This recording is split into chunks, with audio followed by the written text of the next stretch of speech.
অভিযোগ কমিয়ে দেন, দেখবেন সুখে থাকবেন। এইটা নাই, ওইটা নাই, এইটা পাই নাই, ওইটা পাই নাই, জীবনে এইটা হই নাই রে, ওইটা পাইলাম না রে, এরকম অভিযোগ করে দেদারছে অনেক। এরকম লোক আছে না নাই? এরা অসুখী, এরা অসফল। সফল ব্যক্তিদের একটা গুণাবলী হচ্ছে এরা কমপ্লেইন করে কম, কমপ্লেইন করে কম, তারা শুকরিয়া করে বেশি। দে আর ভেরি গ্রেটফুল। তারা শুকরিয়া করে বেশি। এটা পাই নাই, ওইটা পাই নাই, এগুলো বলবেন না। কারণ আপনি যেটা পাইয়া খুশি না, অনেকে এইটা পাওয়ার জন্য সংগ্রাম করে যাচ্ছে। আপনি এখন যেই জায়গাটাতে আছেন, এই জায়গাটাতে পৌঁছা অনেকে স্বপ্ন। আপনি এটা পেয়ে খুশি না, কিন্তু আপনার জায়গায় পৌঁছার জন্য অনেকে স্ট্রাগল করে যাচ্ছে, সংগ্রাম করে যাচ্ছে। আপনি যেই পজিশনে আছেন, শুধু এই পজিশনে আসাটাই অনেকের স্বপ্ন। তো শুকরিয়া করবেন না কেন? এজন্য সব সময় আমাদের বেশি বেশি শুকরিয়া করতে হবে কার? রব্বুল আলামিন বলেন, কুল লাউ কানাল বাহরু মিদাদান লিকালিমাতি রাব্বি লানাফিদাল বাহরু ক্বাবলা আন তানফাদা কালিমাতু রাব্বি ওয়ালাউ জিনা বিমিসলিহি মাদাদা। সাগরের জলকে কালি করে,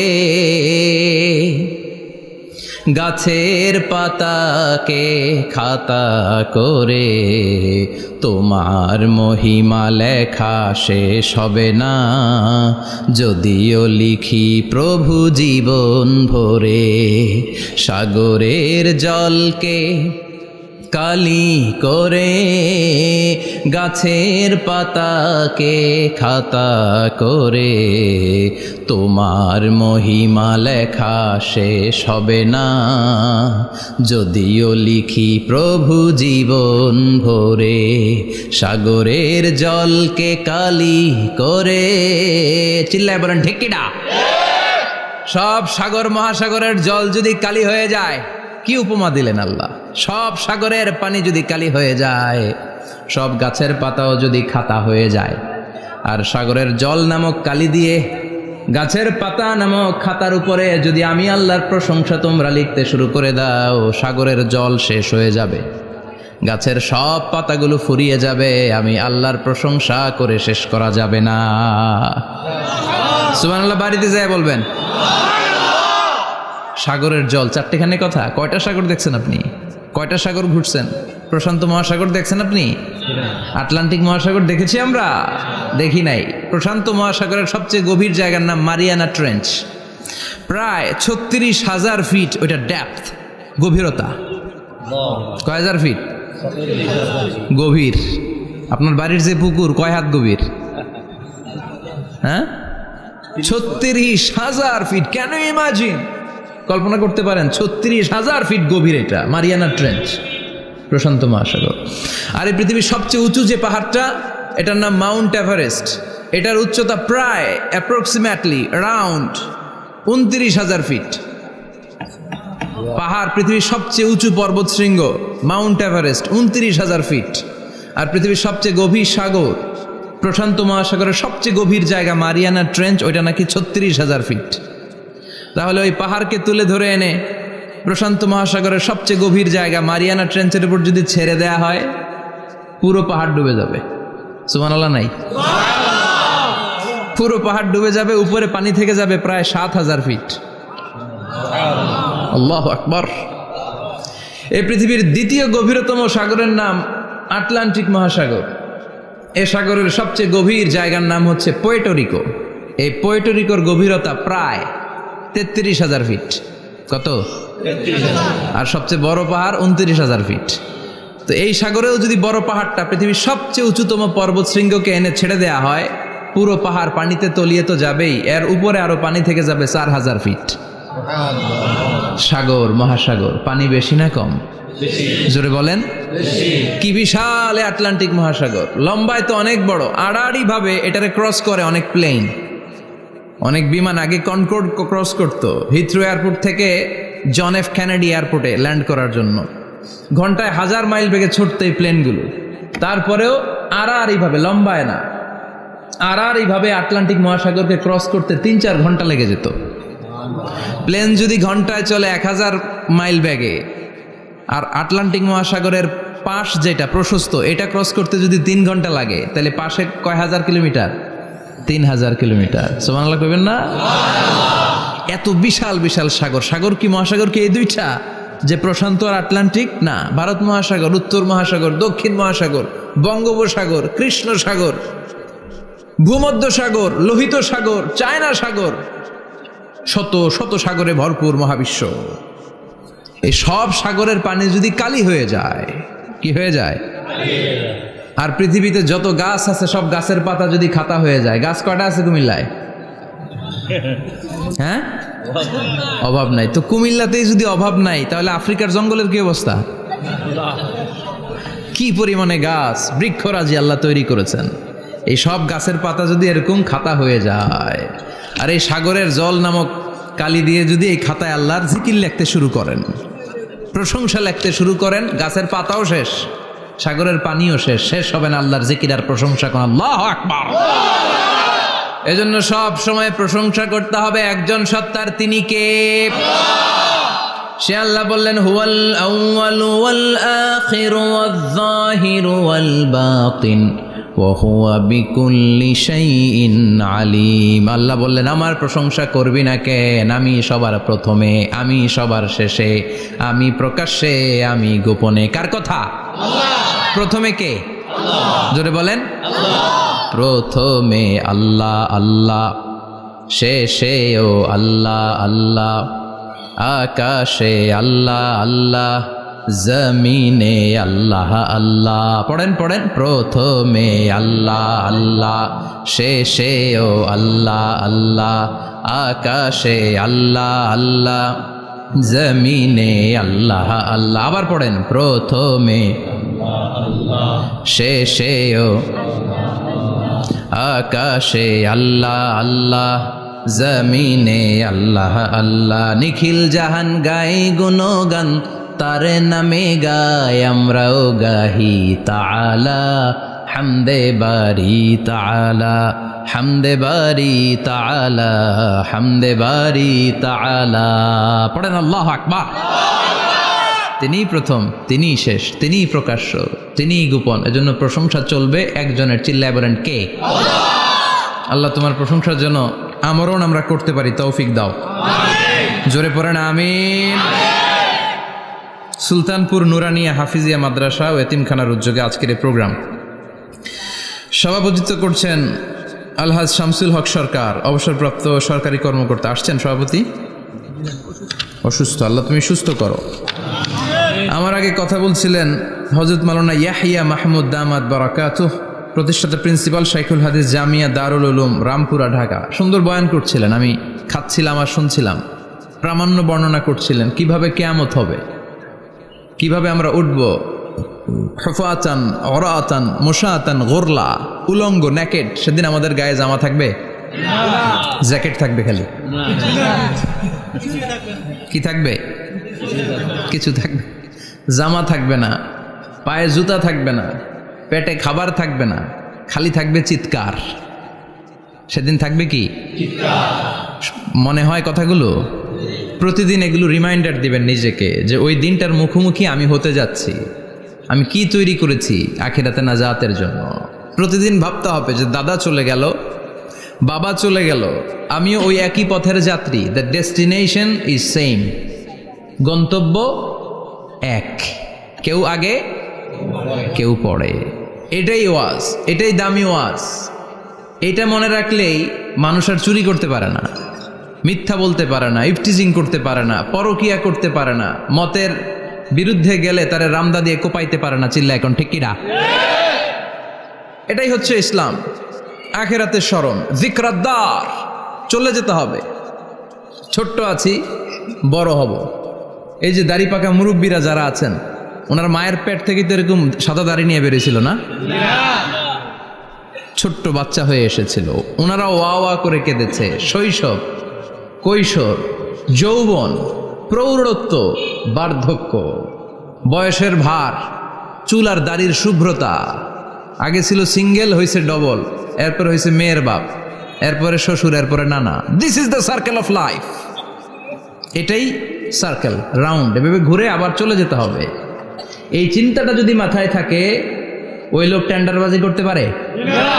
চাঁদাবাজি, ইফটিজিং, মিথ্যা বলতে পারে, যৌতুক খেতে পারে? এজন্য সব সময় give yourself the reminder of আখিরা। আখিরাতের রিমাইন্ডার নিজে দেন। অন্যায় হয়ে গেলে, ভুল হয়ে গেলে রিমাইন্ডার দেন যে থাকতে আসি নাই, চলে যাব। কেউ থাকতে পারে নাই, নবীরাও পারে নাই। যেই মালাকুল মাউত রুহু কবজ করে, ওই ফেরেশতা থাকতে পারছে? চলে গেছে। আমাদেরকে চলে যেতে হবে। আল্লাহ বুঝার তৌফিক দাও। তো উনি এগুলো নিয়ে দেখলাম কথা বলছিল, চমৎকার বলছিল। এরকম ভালো আলেমদের দাওয়াত দেওয়া উচিত, যারা কিচ্ছা কাহিনী না বলে কনস্ট্রাকটিভ কথা বলে, কিছু শিখে যাওয়া যায়, কিছু জেনে যাওয়া যায়। পুঁজির বোঝাটা হালকা না, ভারী করা যায়, ঠিক কি না? আল্লাহ আমাদেরকে তৌফিক দান করুক। উনি যা বললেন আমরা যেন আমল করতে পারি। আরো অনেকে কথা বলেছেন, যারাই বলেছেন নিঃসন্দেহে কোরআন থেকে বলেছেন। আমরা চাই এই কোরআনের কথা ছড়িয়ে পড়ুক শহর, গ্রাম, বন্দর, বিশ্বের আনাচে কানাচে, সব জায়গায়। রাজি আছেন তো? কোরআন দিয়ে দেশ চলুক আমরা চাই না? কোরআন দিয়ে সমাজ চলুক আমরা চাই না? কোরআনের ভেতরে সব সমস্যার সমাধান দিয়েছে কে? আল্লাহ। সমাধান চাও যদি জীবনে মরণে, ফিরে যাও খুঁজে নাও, চোখ রাখো কোরআনে। পড়েন সবাই, সমাধান ফিরে যাও খুঁজে নাও, চোখ রাখো কোরআনে। If you want the solution this দুনিয়ায় নাখিরা, go back, have a look to the হোলি কোরআনে। ঠিক কি না? Go back, sit down and have a look to the Quran. বসো, ঠান্ডা মাথায় দেখো কোরআনে কি বলেছে আল্লাহ। প্রবলেম সলভিং মেথোডোলজি, সব সমস্যার সমাধান এই কোরআনে আছে না নাই? এই কোরআনের মাজলিসে আজকে আসতে বসতে পেরে খুশি না বেজার? কম না বেশি? আসুন আমরা আল্লাহর দরবারে শুকরিয়া জানাই আর পড়ি আলহামদুলিল্লাহ। প্রাণটা খুলে পড়েন আলহামদুলিল্লাহ। আল্লাহর একটা ডাক দেন, বলেন ইয়া আল্লাহ। আরো জোরে পড়েন ইয়া আল্লাহ। আল্লাহ তুমি কবুল করো। আমরা সরাসরি এই বইটা থেকে এখন কথা শুনবো। এই দেখেন, পৃথিবীর কোনো বইয়ে এত ময়লা থাকে না যত ময়লা থাকে কোরআনে। কারণ সমাধান দিবে তো, এজন্য ময়লা টয়লা নিয়ে সব সমাধান করে ফেলবে কোরআন। যত জায়গায় তাফসির করতে যাই ধুলাবালি মিশে থাকে। Quran for not your bookshelf, Quran is for yourself. Quran আপনার বুক সেলফের জন্য না, কোরআন আপনার জন্য। আমরা বুক সেলফে রাখি, তাও নিচের থাকে না, উপরের থাকে, যাতে কেউ নাগাল না পায়। এরকম ডাকাইতে আছে না নাই? কোরআনের সাথে অ্যাটাচমেন্ট বাড়াতে হবে। You have to increase your attachment with the holy Quran. এটা এনলাইটেন করতে এসেছে আপনার জীবনকে, আলোকিত। এই যে আমরা কোরআনের উপর আলোকপাত করি না, এটা এনলাইটেন করে, আলো বিচ্ছুরিত করে, আপনার জীবনকে উজালা করবে। এজন্য কোরআনের সাথে সম্পর্ক বাড়াতে হবে, শুদ্ধভাবে পড়তে জানতে হবে, অর্থ জানতে হবে। আল্লাহ কি বলেছেন জানতে মনে চায় না? আসুন আমরা জানার চেষ্টা করি। আল্লাহ তুমি তৌফিক দাও, পড়েন আমিন। আমি আপনাদের খেদমতে সূরা ইয়াসিন থেকে তেলাওয়াত করছি, টের পাইছেন? ইয়াসিন মুখস্থ আছে কার কার? আর উঠবে না হাত? মাশাআল্লাহ। অর্ধেক মুখস্থ আছে কার দেখি? আচ্ছা, প্রথম 5 আয়াত মুখস্থ আছে কার? আচ্ছা, এই সূরার নাম আজকে প্রথম শুনছেন কে কে? হাত তোলেন। নাম সবাই শুনছে তাই না? আল্লাহ কবুল করো। আরো জোরে পড়েন আমিন। তো সূরাতুল ইয়াসিন থেকে আজকে আমরা কথা শুনবো ইনশাআল্লাহ। পড়েন ইনশাআল্লাহ, যতটুকু আমাদের সাধ্যে কুলায়। এটা মাক্কি সূরা। সূরা ইয়াসিনটা কি সূরা? মাক্কি সূরা। বিশ্বনবীর জীবনে 2টা পর্ব, একটা মাক্কি পর্ব, একটা মাদানী পর্ব। একটা হচ্ছে মাক্কি ইনিংস আর একটা মাদানী ইনিংস। ক্রিকেটে ইনিংস থাকে, ফার্স্ট ইনিংস, সেকেন্ড ইনিংস, বুঝতে সুবিধা না? কমন পড়ছে সবার? তো এটা হচ্ছে বিশ্বনবীর মাক্কি ইনিংসের একটা সূরা। মাক্কি ইনিংসের বৈশিষ্ট্য হচ্ছে বিশ্বনবী তাওহীদের দাওয়াত দিয়েছেন, রিসালাতের দাওয়াত দিয়েছেন, আখিরাতের কথা বলেছেন, একটু নরম নরম কথা বলেছেন। কারণ চারদিকে খালি মাইর। চারদিকে কি? কোরআনের কথা বললে মাইর আছে না? মার খেতে হয়, বকা শুনতে হয়, ঝুঁকি নিয়ে কথা বলতে হয়। চিল্লা এখন ঠিক কিনা? বিশ্বনবীরে বলা হলো এগুলো ছেড়ে দেন, এগুলো ছেড়ে দেন। সুন্দরী নারী দেব, টাকার পাহাড় দেব, ক্ষমতার চেয়ারে বসিয়ে দেব, সব দিব। এই হচ্ছে আমাদের 3 দফা। নারী দিব, সম্পদ দিব, ক্ষমতা দিব। বিষ্ণু বললেন আমার খালি 1 দফা। আমার কয় দফা? 1 দফা। লা ওয়াদাউ আশ-শামসা ফি ইয়ামিনি, সূর্য যদি ডান হাতেও দাও, ওয়াল কামারা ফি ইয়াসারি, চন্দ্র যদি বাঁ হাতেও দাও, এই কালেমার দাওয়াত থেকে 1 হাতও আমারে পিছনে নেওয়া যাবে না। চিল্লা এখন ঠিক কিনা? মুমিন কখনো ভয় পায় না, মুমিন কখনো পিছু হটে না, মুমিন স্ট্র্যাটেজি চেঞ্জ করে, মুমিন কৌশলী হয়। এই রাস্তা দিয়ে যাওয়া যায় না, বৈশা বৈশা কেঁদে লাভ নাই, রাস্তা আরেকটা খুঁজতে হবে, আরেকটা রাস্তা বানায় নিতে হবে। এটাই হচ্ছে মুমিনের বৈশিষ্ট্য। আল্লাহ তুমি বোঝার তৌফিক দাও। তো বিশ্বনবীর মাক্কি ইনিংসের খেলার সিস্টেম ছিল ঠ্যাক দিয়ে খেলতেন। ক্রিকেটে কি বলে যে উইকেট বাঁচায় খেলতে হবে, তোমার উইকেট যাতে পড়ে না যায়, তো ঠেকায় ঠেকায় খেলে। তো বিশ্বনবী ঠেকায় ঠেকায় খেলছেন, আর 4 ছক্কা মারছে সব মাদানি ইনিংসে। সুবহানাল্লাহ নাই? মাদানি ইনিংসে বিশ্বনবী গর্জে উঠলেন, জ্বলে উঠলেন আপন শক্তিতে। রবি না? তো বিশ্বনবী মাদানি ইনিংসে যেটা করেছেন সেটা হচ্ছে সমাজ সংস্কার করেছেন। He was a very good reformer of the society, as a father, as a husband, as a reformer of the society, as a lawgiver, as a lawmaker, as a commander, and as a messenger. Muhammad is the Superman of the world. স্বামী হিসেবে, বাবা হিসেবে, নেতা হিসেবে, নবী হিসেবে, সমাজ সংস্কারক হিসেবে, আইন প্রণেতা হিসেবে মুহাম্মদ হচ্ছেন এই পৃথিবীর জন্য সুপারম্যান। তার কোনো তুলনা হয় না, বিশ্বনবীর কোনো তুলনা হয় না। Beyondless, boundless, bottomless. তারা নিয়ে কথা বলতে গেলে সময় ফুরায় যাবে, মাইকের ব্যাটারি শেষ হয়ে যাবে, মাগার কথা শেষ হবে না। এজন্য ওনার জীবনের ক্ষেত্রে বলা হয় বিয়ন্ডলেস, বাউন্ডলেস, বটমলেস। অসাধারণ ব্যক্তিত্ব, সুপার ক্যালিফ্রাজিলিস্টিক এক্সপিয়ালিডোসাস, অসাধারণ, যার কোনো তুলনা হয় না, এক্সেলেন্ট, আনপ্যারালাল। মাদানী জীবনে উনি সশস্ত্র সংগ্রাম করলেন, সংস্কার করলেন সমাজটাকে, সেনাবাহিনী বানালেন। তখন আর নরম নরম ভাবে খেলে নাই, গরম ভাবে খেলেছে। এটা হচ্ছে ইমানের দাবি। মুমিনরা কৌশলী হয়, যখন যে পরিস্থিতি, ওই পরিস্থিতির সাথে তাদের স্ট্র্যাটেজি তারা পাল্টায়। তো বিশ্বনবীর মাদানী ইনিংসে এই সূরা নাজিল হয়নি, হয়েছে মাক্কি ইনিংসে, মাক্কি সূরা। এই সূরার অনেক ফজিলত, ছোটবেলা থেকেই সূরা ইয়াসিনের অনেক ফজিলতের কথা আমরা শুনেছি না? বিশ্বনবী বলেছেন ইন্না লিকুল্লি শাইইন কলবান ওয়া কলবুল কোরআনি সূরাতু ইয়াসিন। সব জিনিসের একটা কলব আছে, হৃদয় আছে, অন্তর আছে, আর কোরআনের কলবের নাম হচ্ছে সূরা ইয়াসিন। বিশ্বনবী বললেন ইন্না লিকুল্লি শাইইন কলবান, সব জিনিসের একটা কলব আছে। ওয়া ইন্না কলবাল কোরআনি সূরাতু ইয়াসিন, আর কোরআনের কলবের নাম হলো সূরাতু ইয়াসিন। মান ক্বারাআ সূরাতা ইয়াসিন মাররা ওয়াহিদা, একবার সূরাতু ইয়াসিন তেলাওয়াত করলে 10 পারা কোরআন খতমের সওয়াব হয়ে যায়। বিশ্বনবী বলতেন ইন্না ফিল জাসাদি মুদগা, দেহে একটা গোশতের টুকরা আছে, ইযা সালুহাত সালুহাল জাসাদু কুল্লু, এই দেহের গোশতের টুকরা যদি ভালো হয়ে যায়, পুরো দেহটারে ভালো করে দেয় কে? আল্লাহ। এই দেহের গোশতের টুকরাটা যদি পচে যায়, পুরো দেহটারে নষ্ট করে দেয় কে? আল্লাহ। বিশ্বনবী বললেন আলা ওয়াহিয়াল কলব, ওই টুকরাটার নাম হলো কলব। টুকরাটার নাম কি? কলব। এজন্য কলবের মধ্যে আল্লাহর জিকির বসাইতে হবে। কি বসাবেন? জিকির। নাকি আয়না বসাবেন? আয়না বসায় না? আয়না বসাইয়া দে মোর দয়াল বাবা, কেবলা কাবা, সব মুখস্থ। আয়না বসাইয়া দে মোর, নবীর কলবে আয়না বসায় নাই নবী। সেদিন আবু বকর, ওমর ফারুক, কেউ আয়না বসাইছে? আবু হানিফা, শাফিঈ, এরা কলবের মধ্যে আয়না বসাইছে? বসাইছে জিকির। চিল্লায় বলেন বসাইছে কি? এজন্য আল্লাহ বললেন আলা বিযিক্রিল্লাহি তাতমাইন্নুল কুলুব। দুনিয়ার কোনো জিনিস দিয়ে কলব ঠান্ডা হয় না, দুনিয়ার কোনো জিনিস দিয়ে কলব পরিচ্ছন্ন হয় না। কলব শুধু পরিচ্ছন্ন হয় একটা জিনিস দিয়ে, লা ইলাহা ইল্লাল্লাহ, লা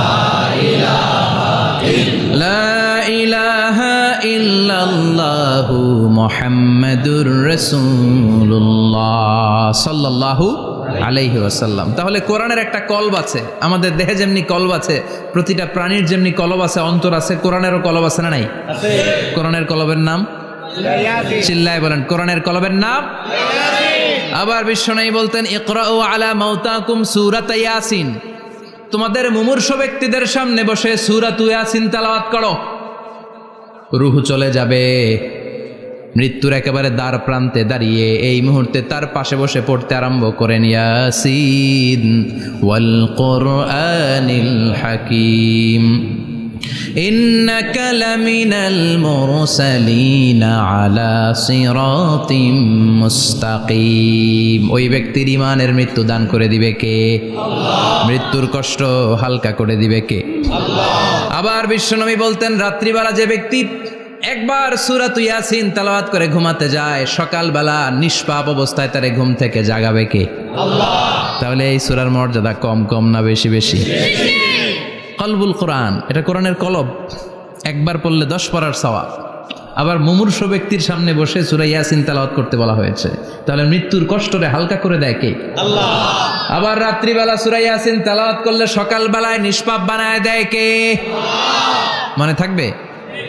কোরআনের কলবের নাম কি? ভুলে যাবেন না তো? বেশি বেশি তেলাওয়াত করতে রাজি আছেন? সকাল সন্ধ্যা তেলাওয়াত করবেন তো? সূরা ইয়াসিন ছাড়াও এই সূরার অনেকগুলো নাম তাফসীর গ্রন্থে পাওয়া যায়। এই সূরার একটা নাম হচ্ছে সূরাতুল কাদিয়া, সূরাতুল কাদিয়া, তাকদি হাজাতা কারিইহা। যে এই সূরা তেলাওয়াত করে ওই তেলাওয়াতকারীর যে হাজত আছে, প্রয়োজন আছে, এই সূরার বরকতে আল্লাহ তার প্রয়োজন পূরণ করে দেয়। আমাদের জীবনে প্রয়োজন আছে না নাই? কার কাছে চাইবো? বিপদে পড়লে কারে বলবো? আমরা বিপদে পড়লে প্রথমে শেয়ার দেই ফেসবুকে। কোথায় শেয়ার? আগে শেয়ার দিব কার কাছে?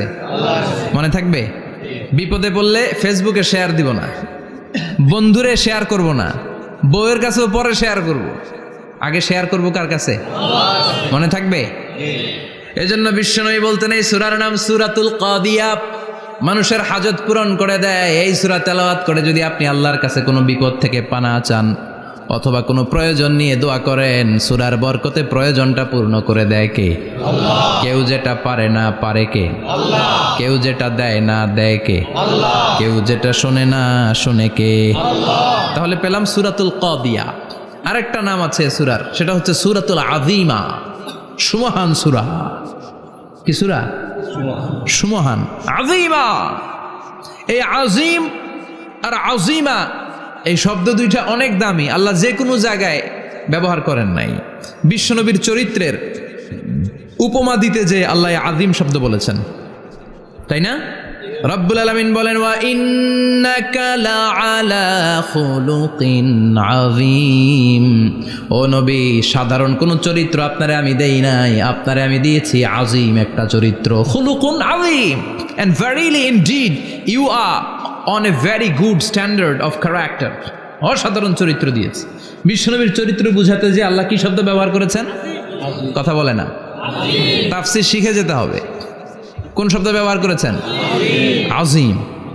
আবার আল্লাহ নিজের পরিচয় দিতে যে আযীম বলেছেন, ওয়ালা ইয়াউদুহু হিফযুহুমা ওয়া হুয়াল আলিয়্যুল আযীম। সুবহানাল্লাহ। আকাশ জমিনের নিয়ন্ত্রণ করতে যে আল্লাহ কখনো ক্লান্ত হয় নাকি? কারণ তিনি হচ্ছেন আল আলিয়্যুল আযীম। আল্লাহু আকবার। তার মানে নবীর চরিত্রের ক্ষেত্রে আযীম, আল্লাহর নিজের সত্তার ক্ষেত্রে আল্লাহ বললেন আযীম।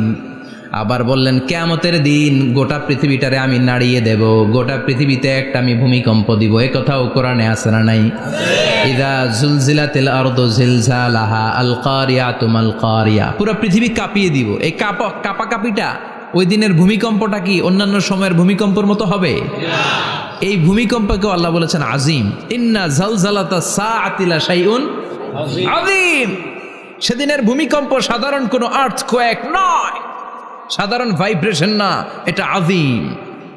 আবার আল্লাহ কোরআনকেও আযীম বলেছেন, ওয়ালাকাদ আতাইনাকা সাবআম মিনাল মাসানি ওয়াল কুরআনাল আযীম। ও নবী, আমি আপনার নিত্য পাঠনীয় সপ্তবাক্য সূরাতুল ফাতিহা দিয়েছি, সাথে সাথে কোরআনে আযীম দান করেছি। সুবহানাল্লাহ। তার মানে কোরআনের ক্ষেত্রে আযীম, কিয়ামতের ভূমিকম্প এটা আযীম, আল্লাহ নিজেও আযীম, বিশ্বনবীর চরিত্র আবার এই সূরাটাও যেহেতু দামি, এজন্য এই সূরার নাম সূরাতুল আযীমা। সূরাতুল সুমহান সূরা। এটা যেন তেন সূরা নয়, এটা তো কোরআনের কলব। কলব ছাড়া মানুষ বাঁচে? হার্ট ফাউন্ডেশনে যেয়ে দেখবেন মানুষের কি অবস্থা। হৃদরোগ, হৃদয় যার নষ্ট, তার যে কত কষ্ট। এই যে কি পরানো লাগে এখন, রিং পরায়, এনজিওগ্রাম, এনজিওপ্লাস্টি করে আর্টারি ব্লক করে ফেলে। চর্বি, এত চর্বি আমরা খাই, এত গরুর গোশত আমরা খাই। মনে রাখবেন, যেই প্রাণীর পা বেশি ওইটার ভিতরে কোলেস্টেরল বেশি। মাছের কয় পা? হ্যাঁ, নাই, এখানে নাই, মাছের পাটা নাই, কোলেস্টেরল নাই। মুরগির কয় পা? জোরে বলতে হবে। তার মানে কিছু কোলেস্টেরল আছে না নাই? গরুর কয় পা? কোলেস্টেরল বেশি না কম? এইবার কোন চিংড়ির কয় পা? সবচেয়ে বেশি কোলেস্টেরল কন্টেইন করে শ্রিম্প, প্রন, চিংড়ি। এজন্য এগুলো কম খাইতে হবে। তবে 40-এর আগে যারা আছেন ধুমায়া খান, 40-এর পরে এই যে মাটন, ল্যাম্প, ছাগলের গোশ, খাসির গোশ, চিংড়ি, এগুলো আপনার ডায়েট থেকে বাদ দিয়ে দিতে হবে। বুঝতে পেরেছেন? এজন্য এই সূরাটা যেন তেন সূরা নয়, এটা তো কোরআনের কলিজা, হার্ট, হৃদয়। এজন্য সূরাটা সূরাতুল আযীমা। সুবহানাল্লাহ পড়েন। তার মানে 1 নম্বরে পেলাম সূরাতুল কাদিয়াহ, 2 নম্বরে পেলাম সূরাতুল আযীমা, 3 নম্বরে সূরার আরেক নাম হলো সূরাতুল মুইম্মা। সূরাতুল মুইম্মা। মুইম্মার 2 অর্থ। এক অর্থ হচ্ছে এটার বরকতটা আম, সবার জন্য, যেই পড়ে সেই বরকত পায়, এজন্য মুইম্মা। আবার মুইম্মার আরেক অর্থ হচ্ছে যেই সূরা শত্রুকে অন্ধ করে দেয়। কি করে দেয়? এই সূরার প্রথম 9টা আয়াত যদি বিপদে পড়ে, শত্রুর কবলে পড়ে আপনি তেলাওয়াত করেন, শত্রুর চোখটারে অন্ধ করে দিবে কে? আল্লাহ। বিশ্বনবী মক্কা থেকে যখন মদিনায় যায়, হিজরতের সময় বিশ্বনবী সূরাতুল ইয়াসিনের প্রথম 9টা আয়াত তেলাওয়াত করলেন। তেলাওয়াত করে আল্লাহর নাম নিয়ে ঘর থেকে বের হলেন। আশেপাশে কাফেররা ঘুরে কিন্তু বিশ্বনবীরে দেখে না, সবাই খেলে এরকম এরকম করে, ডানে বায়ে হাতায়, বিশ্বনবীর সামনে দিয়ে যায়, কিন্তু কাফেরদের চোখ অন্ধ করে দিয়েছে কে? আল্লাহ। এজন্য কোরআন তেলাওয়াত করলে কাফেরদের চোখকে অন্ধ বানায় দেয় কে? আল্লাহ। এজন্য সূরার একটা নাম হচ্ছে সূরাতুল মুইম্মা। কি নাম? অন্ধ করে দেয়। তাফসিরে কুরতুবির মুসান্নিফ ইমাম আল কুরতুবি, ওনাকে জালিম বাদশাহ বন্দী করেছিল। ওনার তাফসিরে এসেছে উনি শক্তিশালী লোক ছিলেন, জেলখানা ভেঙে বাঁচার জন্য দিছে দৌড়। উনারেও ধরার জন্য জালিম বাদশার সৈনিকেরা ঘোড়া নিয়ে রওনা হয়েছে। উনিও দৌড়ায়, ঘোড়াও পেছন থেকে আসে। ওমিয়া মানুষ কি ঘোড়ার দৌড়ের সাথে পারে? উনি হাঁটতে হাঁটতে হয়রান হয়ে এক বালুর ময়দানে যে ধপাস করে পড়েছেন। ওরাও ঘোড়া দিয়ে এসে নেমেছে, কিন্তু আজীব তামাশা, উনি বালুতে ধপাস করে পড়েই সূরাতুল ইয়াসিনের প্রথম 9 আয়াত তেলাওয়াত করতে শুরু করেছেন।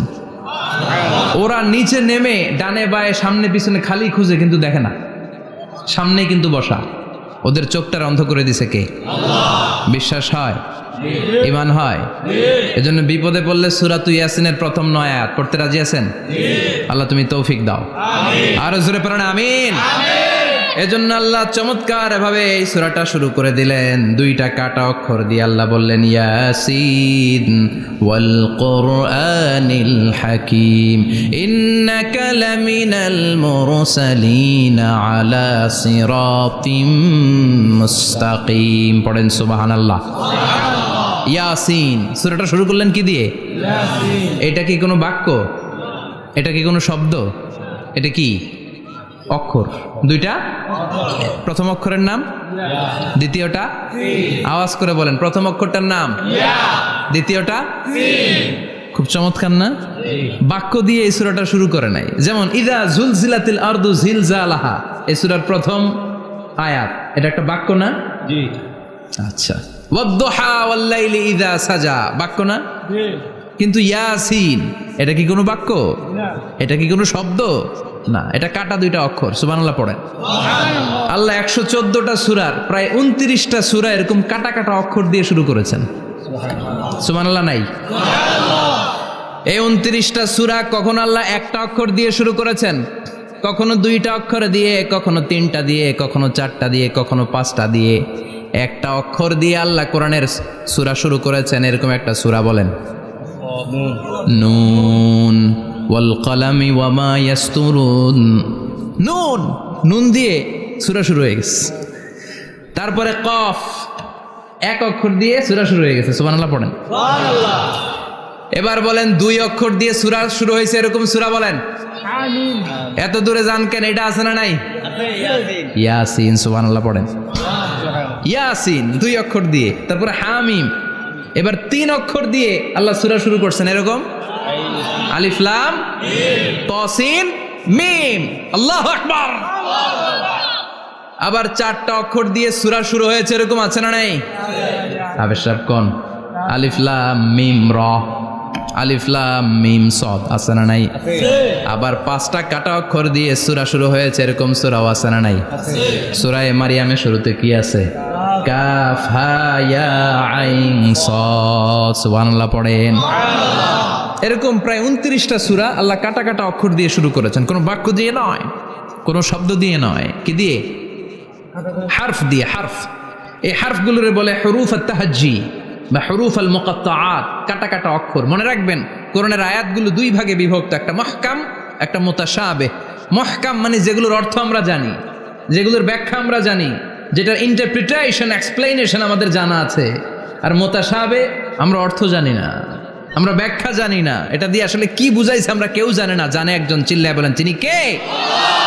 আল্লাহ বললেন ওয়া ইন কুনতুম ফি রাইবিম মিম্মা নাযালনা আলা আবদিনা ফাআতু বিসূরাতিন মিন মিসলিহি ওয়াদউ শুহাদাআকুম মিন দুনিল্লাহি ইন কুনতুম সাদিকিন। আল্লাহ বললেন ও জাহেলি যুগের লোকেরা, শোনো শোনো, এত আরবি কবিতা বানাতে পারো, এত গল্প লিখতে পারো, আরবিতে এত নোবেল বানাতে পারো, উপন্যাস বানাতে পারো, আর্টিকেল লিখতে পারো। আমার নবীর উপর যে কোরআন আমি নাজিল করেছি, এই কোরআনের ব্যাপারে অন্তরে যদি কোনো সন্দেহ থাকে, বাপের বেটা হলে পারলে কোরআনের মতো একটা সূরা বানিয়ে নিয়ে আসো। পারছে? কিয়ামত পর্যন্ত কেউ পারবে? বিশ্বনবী যেই জামানাতে এসেছিলেন, ওই জামানায় আরবি ভাষা সাহিত্যের উৎকর্ষতা সাধিত হয়েছিল। আরবি ভাষার এতটা উৎকর্ষ পৃথিবী কখনো দেখে নাই। কবিতা, গদ্য, পদ্য, গল্প, উপন্যাস, রচনা, প্রবন্ধ, আর্টিকেলের সয়লাভ।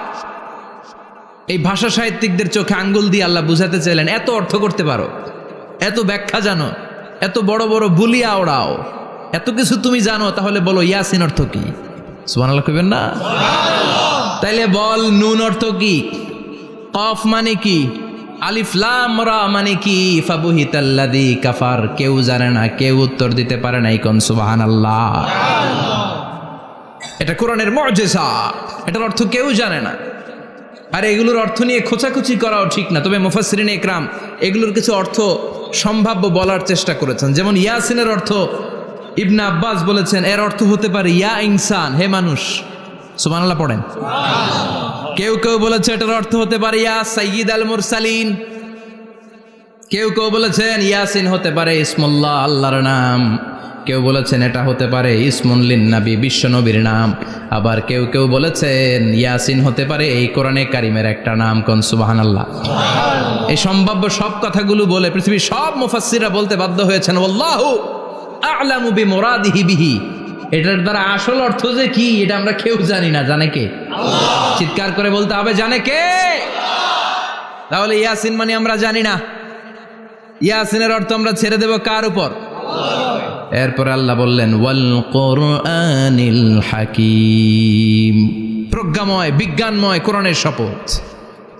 ওয়াল কুরআনিল হাকীম, বিজ্ঞানময়, প্রজ্ঞাময় কোরআনের শপথ বা কসম। ওয়াল কুরআনিল হাকিমে যে ওয়া, এই ওয়াটারে আরবিতে বলে ওয়া আল কাসামিয়া। কি বলে? ওয়া আল কাসামিয়া। কসম কাটার জন্য আল্লাহ এই ওয়া ব্যবহার করেছেন। যত জায়গায় কোরআনে আল্লাহ কসম কেটেছেন, ওই কসমের শব্দটার আগে ওয়া আছে না নাই? ও মিয়া, কোরআনে আল্লাহ সময়ের শপথ করেছেন, কসম কেটেছেন, যুগের কসম কেটেছেন। যুগের সময়ের আরবি হলো আল আসর। এই আসরের আগে ওয়া আছে না নাই? কি বলছে আল্লাহ? ওয়াল আসর, ওয়াল। আবার 3 ফলের কসম আল্লাহ কোরআনে কেটেছেন। কি বলেছেন? ওয়াত্তিন মানে তিনের কসম, জাইতুনের কসম কেটেছেন বলেছেন ওয়াজ্জাইতুন, তুর পাহাড়ের কসম কেটেছেন বলেছেন ওয়াতুরে সিনিন। যত জায়গায় কসম তত জায়গায় ওয়াও আছে না নাই? পাহাড়ের নামে কসম কেটেছেন আল্লাহ বলেছেন ওয়াত্তুর। সূর্যের নামে কসম কেটেছেন আল্লাহ বলেছেন ওয়াশ-শামসি ওয়া দুহাহা। সুবহানাল্লাহ কইবেন না? ফজরের নামে কসম কেটেছেন, কি বলেছেন? ওয়াল ফাজর। জিলহজ মাসের প্রথম 10 রাতের কসম কেটেছেন, কি বলেছেন? ওয়া লায়ালিন আশার। জোর আর বেজরের কসম কেটেছেন আল্লাহ বলেছেন ওয়াশ-শাফঈ ওয়াল ওয়াতর। সূরা ইয়াসিনে কাটা কাটা 2টা অক্ষরের পরে রব্বুল আলামিন কোরআনের কসম কেটেছেন, এজন্য আল্লাহ বলেছেন ইয়াসিন ওয়াল কুরআনিল হাকীম। ইয়াসিন ওয়াল কুরআনিল হাকীম, প্রজ্ঞাময় বিজ্ঞানময় কোরআনের শপথ। কোরআনের মধ্যে বিজ্ঞান আছে না নাই? বেশি না কম? বিশ্বাস হয় না নাস্তিকদের কথা বিশ্বাস হয়? নাস্তিকরা বলে কোরআনের মধ্যে বিজ্ঞান নাই, কোরআনের মধ্যে সায়েন্স নাই, কোরআনের ভেতরে টেকনোলজি নাই। কিন্তু কোরআন বলে এমন কিছু নাই, মানুষের প্রয়োজনীয় এমন কিছু নাই যেটা আমার ভিতরে নাই। আল্লাহু আকবার। আল্লাহ বললেন মা ফররাতনা ফিল কিতাবি মিন শাই, কিতাবের মধ্যে আমি কিছু বাদ রেখে দেই নাই। ইতিহাসের কথা বলেছি, পাতালপুরীর কথা বলেছি, ঊর্ধ্ব জগতের কথা বলেছি, মহাকাশের কথা বলেছি, cosmology, astrology, geology, zoology, botany, human anatomy, embryology, সব কিছুর কথা কোরআনের মধ্যে দিয়েছে কে? কোরআনের ভেতরে মানুষের কথা আছে না নাই? কোরআনের মধ্যে গাভীর কথা আছে না নাই? গাভীর কথাও আছে। কই আছে? হ্যাঁ, সূরাতুল গাভীর সূরা। সুবহানাল্লাহ কইবেন না? মানুষের কথা আছে সূরাতুল ইনসান, জিনদের কথা আছে সূরাতুল জিন, মাকড়সার কথা আছে সূরাতুল আনকাবুত, মৌমাছির কথা আছে সূরাতুন নাহাল। মৌমাছির কথা বলেছেন, দুধের কথা বলেছেন, প্রাণীর কথা বলেছেন, খাদ্যের কথা বলেছেন, মানুষের দেহ বৈশিষ্ট্যের কথাও বলেছেন। চিৎকার করে পড়েন আল্লাহু আকবার। আল্লাহ বললেন ওয়া আওহা রাব্বুকা ইলান নাহলি আনিত্তাখিযি মিনাল জিবালি বুয়ুতাও ওয়া মিনাশ শাজারি ওয়া মিম্মা ইয়ারিশুন। সুবহানাল্লাহ পড়েন। ওয়া আওহা রাব্বুকা ইলান নাহল, আল্লাহ মৌমাছির কাছে সিক্রেট মেসেজ পাঠিয়েছেন। সুবহানাল্লাহ পড়েন। ওহীকে আরবিতে বলে সিক্রেট মেসেজ। সায়েন্টিফিক আলোচনা শুরু হইতেছে, মনোযোগ আছে না গেছে? জিমানি ধরছে? হ্যাঁ, মনোযোগ আছে না গেছে? তাকবীর দেওয়া যাবে? জোরে না আসতে? শুরুতে বিবাহিতরা দেন, এরপরে অবিবাহিতরা দেন, এরপরে সবাই মিলে দেন। বিবাহিত কারা কারা দেখি?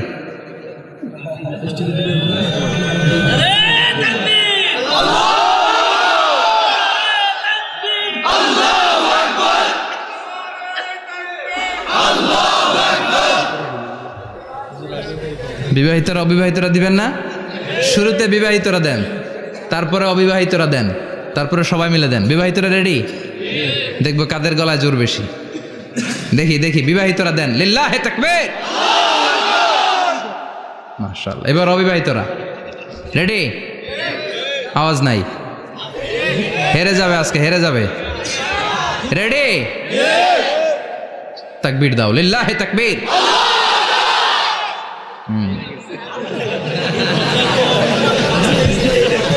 ইয়াংদের পারফরমেন্সই আলাদা, আওয়াজ বেশি। এবার সবাই মিলে 3টা। লিল্লাহি তাকবীর, লিল্লাহি তাকবীর, লিল্লাহি তাকবীর।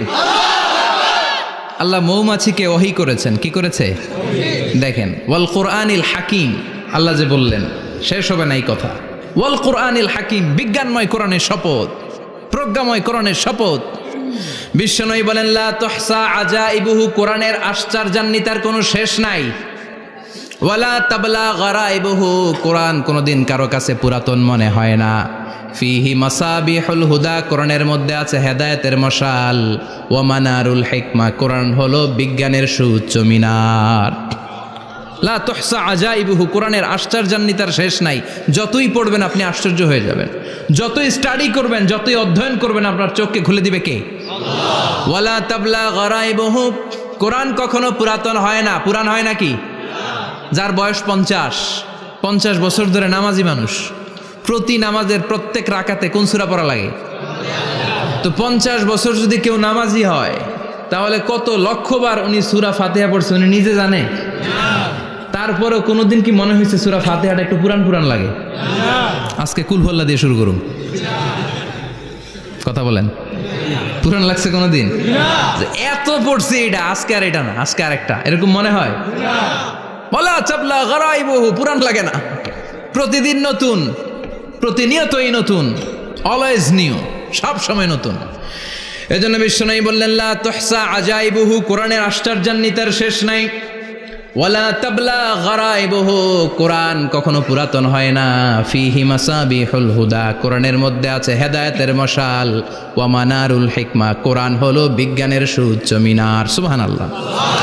আল্লাহ বললেন ওয়া আওহা রাব্বুকা ইলান নাহাল, আমি মৌমাছির কাছে মেসেজ দিলাম, সিক্রেট মেসেজ, আনিত্তাখিযি মিনাল জিবালি বুয়ুতা, তোমরা পাহাড়ের মধ্যে তোমাদের বাড়ি বানাও, মৌচাক বানাও। অমিনা সাজার, গাছের মগ ডালে, বড় বড় ডালে তোমরা বাসা বানাও।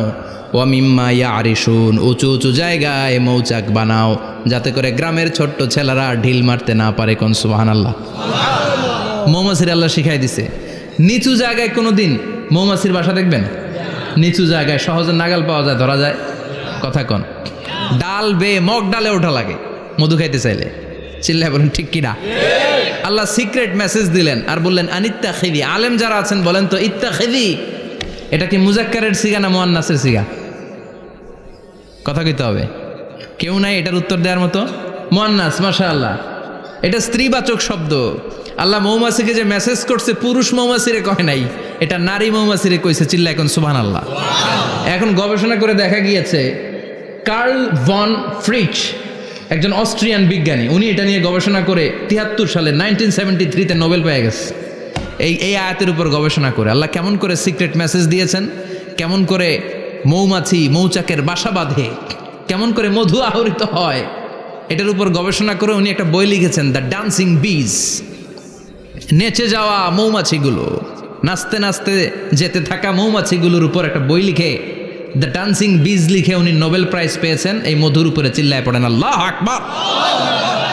এখন কোরআনের আয়াত থেকে বোঝা গেল আনিত্তাখিযি মিনাল জিবালি বুয়ুতা, আল্লাহ নারী মৌমাছিকে বলেছেন মৌচাক বানাও, তোমাদের মধু রাখার জন্য বাসা বানাও। কার্ল ভন ফ্রিচ গবেষণা করে পেয়েছে মৌচাকের বাসা বানানো হয়, মধু আহরণ করা হয়, যেই মৌমাছিটা নেতৃত্ব দেয় এটা পুরুষ মৌমাছি নয়, এটা হলো মহিলা মৌমাছি। কোন সুবহানাল্লাহ।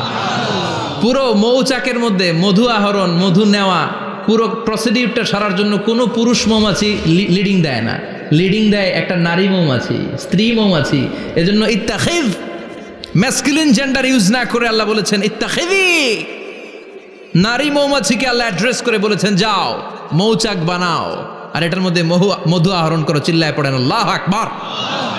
আল্লাহ বললেন ইত্তাখিযি মিনাল জিবালি বুয়ুতা, পাহাড়ের মধ্যে ঘর বানাও, অমিনাস সাজার, গাছের বড় ডালের মধ্যে ঘর বানাও, ওয়ামিম্মা ইয়ারিশুন, উঁচু উঁচু জায়গায় ঘর বানাও। উনি গবেষণা পেয়েছেন এই মধুর মধ্যে অসাধারণ কিছু ন্যাচারাল অ্যান্টিসেপটিক আছে। কি আছে? Natural antiseptic. এটার নাম হচ্ছে প্রপিলিস। প্রপিলিস নামে একটা লিকুইড পাওয়া যায় মৌচাকের মধ্যে। এটা কাটা জায়গায় লাগা দিলে স্যাভলন, ডেটল কিছু লাগানো লাগবে না। ওই প্রপিলিসের কারণে আপনার কাটা জায়গা এমনি শুকিয়ে যাবে। সুবহানাল্লাহ পড়েন। দ্বিতীয় বিশ্বযুদ্ধে রাশিয়ান যত সৈনিকরা যুদ্ধে আহত হতো, ওরা আলাদা করে অ্যান্টিসেপটিক খাইতো না, ওরা মধু আইনা লাগাই দিত আর সুস্থ হয়ে যেত। সুবহানাল্লাহ পড়ে। নিউজিল্যান্ডের কিছু বিজ্ঞানীরা আবিষ্কার করেছে মৌমাছির হুলের ভিতরে রেমেটিক ফিভারের অ্যান্টিবায়োটিক আছে। অনেকের বাত জ্বর হয়, বাতের ব্যথা থাকে না? থাকে, মুরব্বীদের বেশি হয়।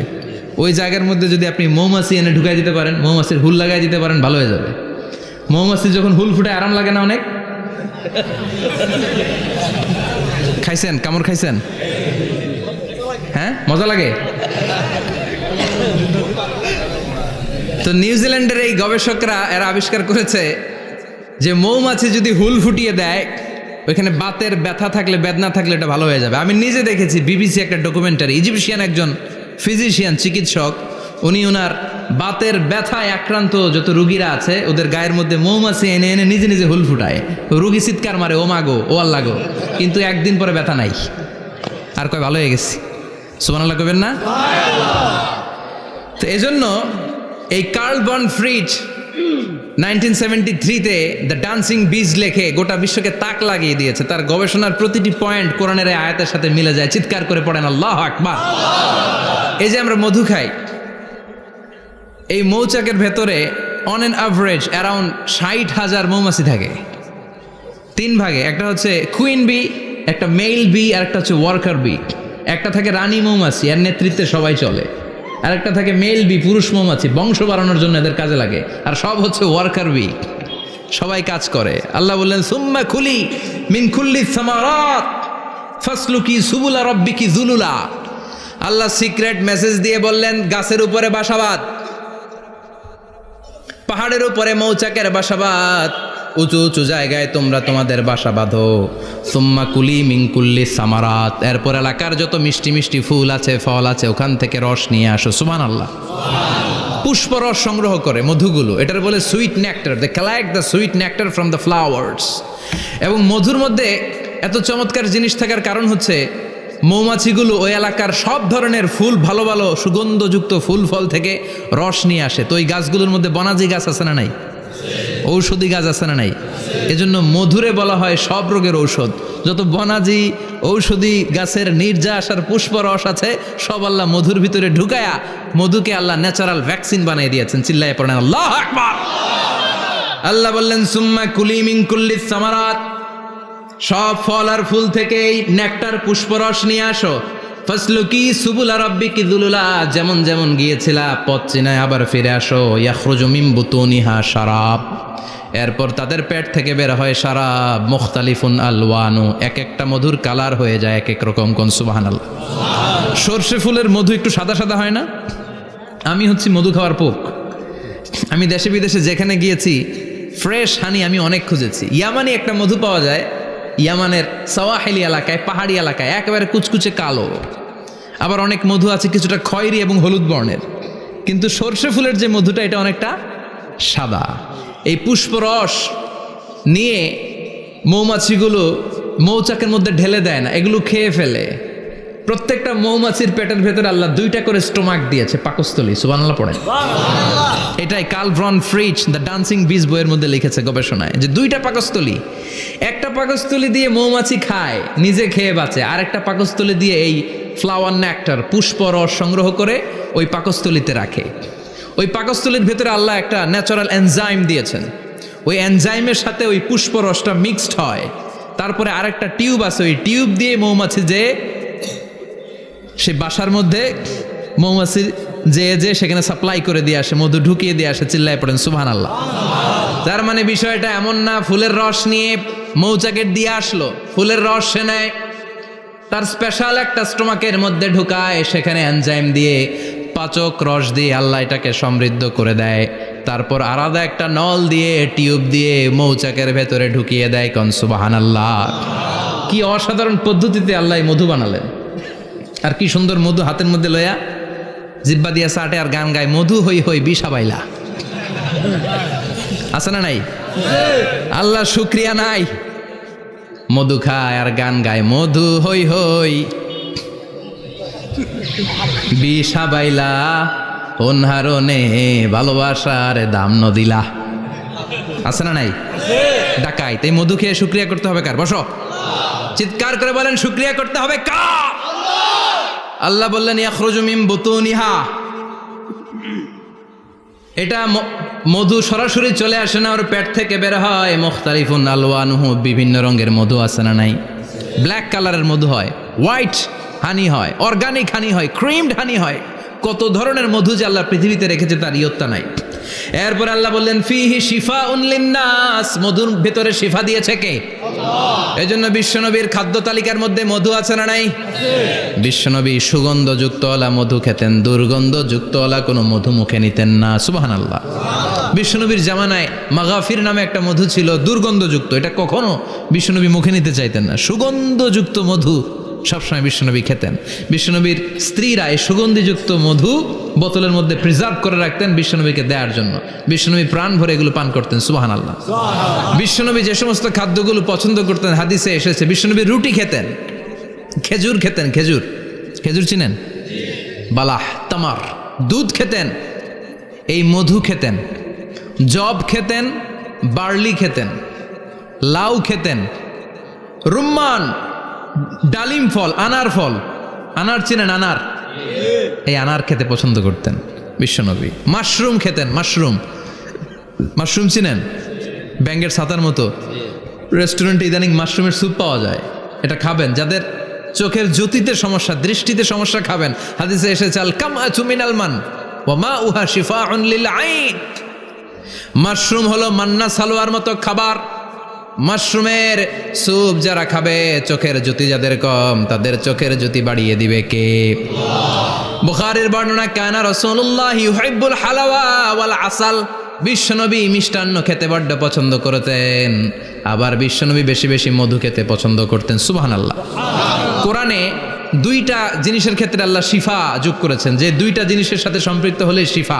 এক হচ্ছে কোরআন পড়লে শিফা, অনুনাজ্জিলু মিনাল কোরআনি মা হুয়া শিফা।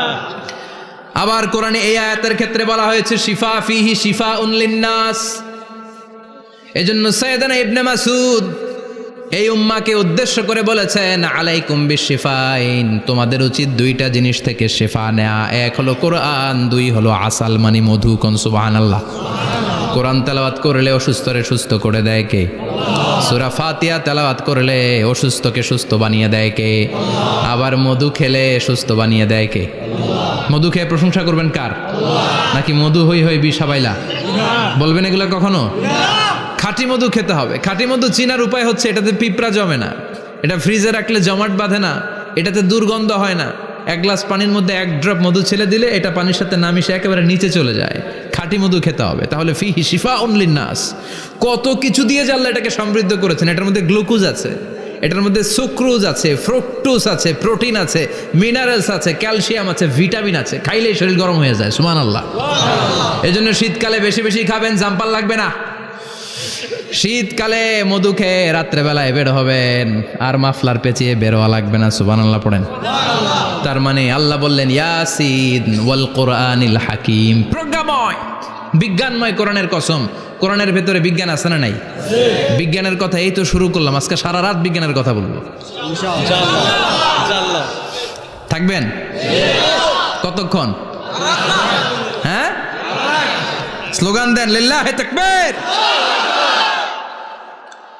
এরপরে আল্লাহ বললেন, গোলাম ওয়া ইন্না লাকুম ফিল আনআমি লাইবরা, প্রাণীকুলের দিকে নজর করে তাকাও। প্রাণীকুলের মধ্যে আমি তোমাদের জন্য নিদর্শন রেখেছি। নুসকিকুম মিম্মা ফি বুতুনিহি, এই প্রাণীকুলের পেট থেকে একটা চমৎকার জিনিস আমি বের করে দেই, এটার নাম হচ্ছে দুধ। এটা কি? দেখেন, একই আয়াতের মধ্যে আল্লাহ মধুর কথাও বললেন, আবার দুধের কথাও বললেন। দুধটা কিভাবে হয়, উৎপন্ন হয়, মধু কেমনে হয়, ইঞ্চি ইঞ্চি কথা এই কোরআনের ভেতরে তুলে ধরলেন কে? আল্লাহ বললেন মিমবাইনি ফারসিউ ওয়াদামিল লাবানা, গোবর আর রক্তের মাঝখান দিয়ে আমি দুধ বের করি। সুবহানাল্লাহ পড়েন। আমরা যাই এই গাভীর ওলান টানা শুরু করি সকালবেলা বিসমিল্লাহ বলে, কিন্তু কেমনে যেটা আসে ওইদিকে নজর নাই, ডাকাত। বিসমিল্লাহ বলে শুরু করে না, দুধ খাই আলহামদুলিল্লাহ পড়েন, আছে না নাই? আল্লাহ বলেন মেকানিজমটা শোনো, কেমনে আমি খাওয়াই। আল্লাহ বললেন মিমবাইনি ফারসিউ ওয়াদামিল লাবানা, গোবর আর রক্তের মাঝখান দিয়ে আমি দুধ বের করে দেই। সুবহানাল্লাহ। গরু যে ঘাস খায়, এই ঘাস থেকে রক্ত হয় আর গরুর গোবর হয়। পেটের একদিকে থাকে গোবর, আরেক দিকে থাকে রক্ত। রক্তও দুর্গন্ধ, গোবরও দুর্গন্ধ। রক্তও নাপাক, গোবরও নাপাক। এই দুই নাপাক আর দুর্গন্ধের মাঝখান দিয়ে সুগন্ধযুক্ত দুধ বের করে দেয় কে?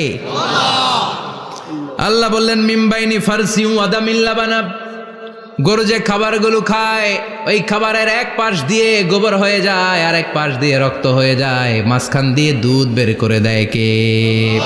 What a amazing mechanism of discharging milk from animal's body. What a amazing mechanism. একদিক দিয়ে গোবর দুর্গন্ধ, আরেক দিক দিয়ে এই ঘাস খাওয়ার কারণে রক্ত হয়, মাঝখান দিয়ে দুধ বের হয়ে যায়। সুবহানাল্লাহ। আবার বাছুর ছাড়া দুধ পাওয়া যায় না। গাভী আছে কার কার? হাত তোলেন তো। বাছুর ছাড়া দুধ পাওয়া যায়? শুধু গাভী, বাছুর নাই, দুধ আসবে? আবার এই যে বিশাল বড় ওলান 20 কেজি দুধ দেয় প্রতিদিন, এই ওলান কাটলে দুধ পাওয়া যায়? এক ফোঁটা দুধও ওলানটা কেটে টুকরা টুকরা করলে আপনি পাবেন না। এটা আলাদা মেকানিজম, এটা ভিতর থেকে একটা নির্যাস। বাছুর নিয়ে 2টা ঢু মারবেন, ওই নির্যাস দিয়ে দুধ বেরোতে থাকবে, গোবর আর রক্তের মাঝখান দিয়ে চিৎকার করে পড়েন আল্লাহু আকবার। এজন্য বিশ্বনবী বলতেন বেশি বেশি দুধ খাও। দুধ হলো সুষম খাদ্য। পৃথিবীতে আবিষ্কৃত যত খাবার আছে, দুধের চাইতে ভালো খাবার আছে নাকি? কথা কন। মানুষ পানি খেয়ে 3-4 দিন বাঁচে জানেন, আর পানির মধ্যে লবণ দিলে 7-8 দিন বাঁচতে পারবেন। আর দুধ পাইলে আজীবন বাঁচবেন।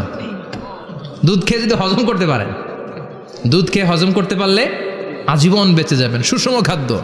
বিশ্বনবী যে রাতে মেরাজে যাবেন, সিদরাতুল মুনতাহা পার হওয়ার পরে বিশ্বনবীর পরীক্ষা শুরু হলো। বিশ্বনবীকে বুখারীর বর্ণনা 3টা গ্লাস দেয়া হলো।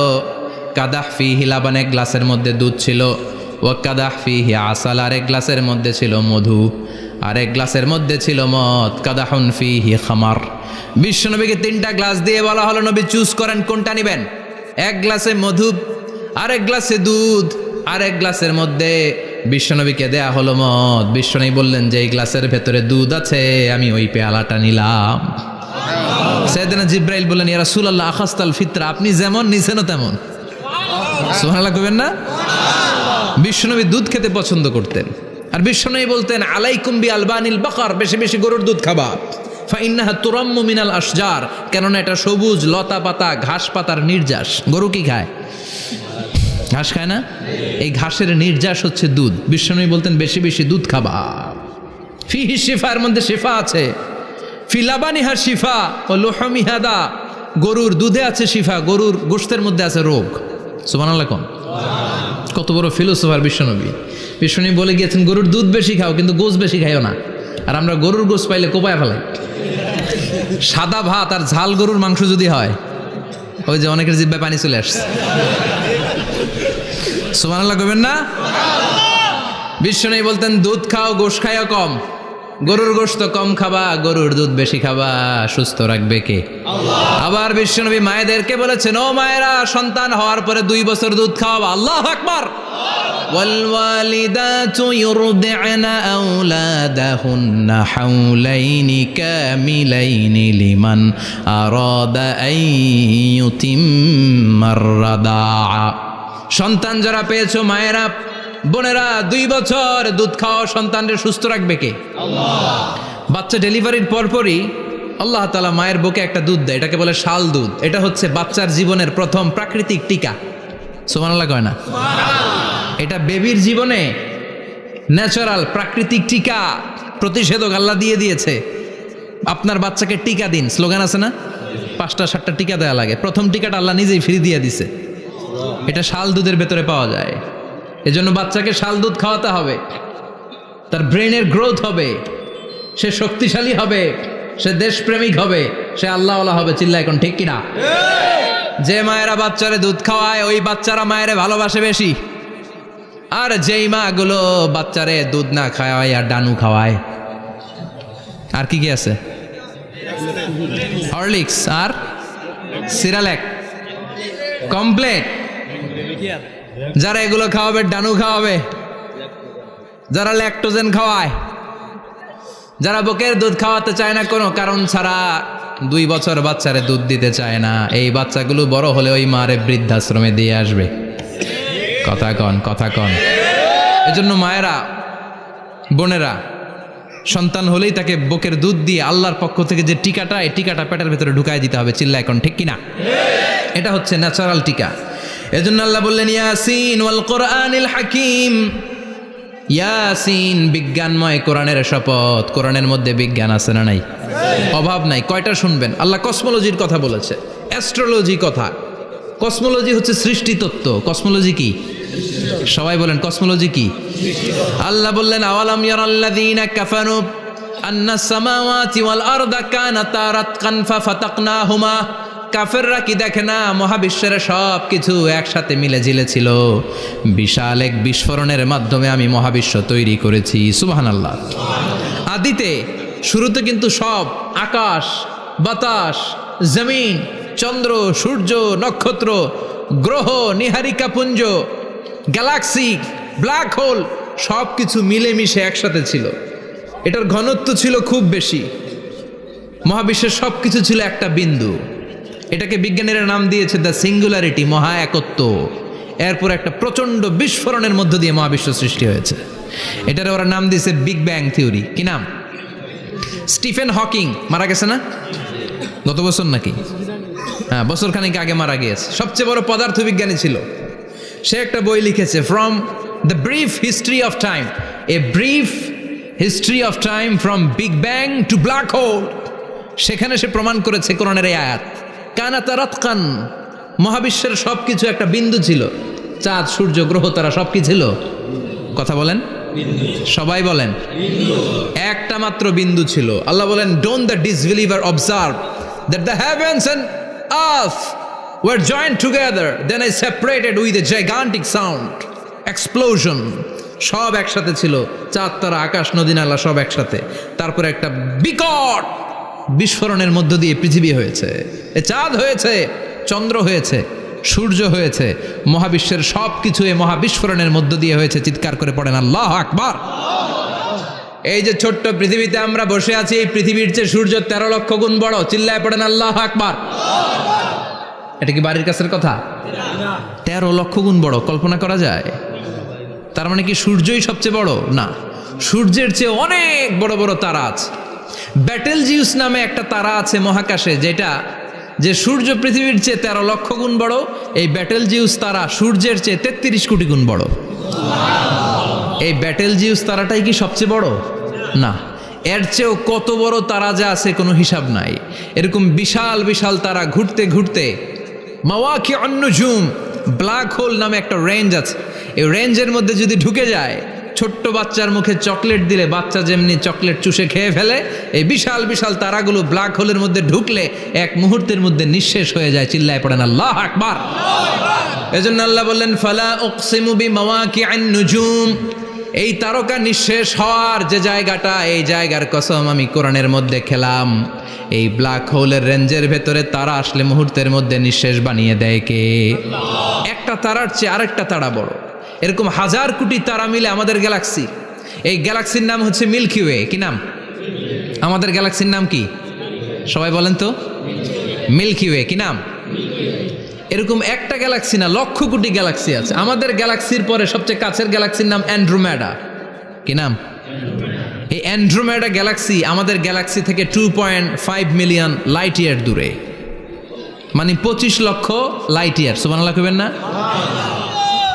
আলোর গতি হচ্ছে পৃথিবীতে সবচাইতে বেশি বর্তমান সময় পর্যন্ত, জানেন?